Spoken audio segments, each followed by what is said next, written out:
Nagtapos ang taong 2024 na markado ng mas mababang bilang ng mga Pilipinong unemployed na bumaba sa 3.1% nitong nakalipas na Disyembre. Ang pinakahuling datos ng Philippine Statistics Authority o PSA, ihahatid ni Rose Babiera. Bumaba ang bilang ng mga Pilipinong walang trabaho para sa buwan ng Disyembre taong 2024. Ayon sa Philippine Statistics Authority o PSA, naitala ang 3.1% na unemployment rate sa bansa noong Disyembre. Mas mababa ito ng 1 punto sa 3.2% noong Nobyembre. Katumbas ito ng 1.63 milyon na mga Pilipinong walang trabaho. Bagamat mas mataas ito sa tala noong Disyembre taong 2023, mas mababa naman ito sa naitalang bilang noong Nobyembre na sinundan nitong buwan. Ayon din sa tala ng PSA, higit sa 51 milyong katao naman ang bumubuo sa labor force o ang populasyon ng mga individual na employed at unemployed.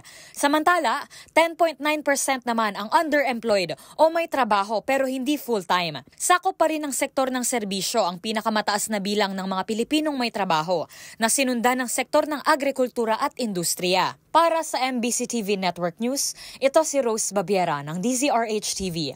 Una sa Pilipinas, una sa Pilipino.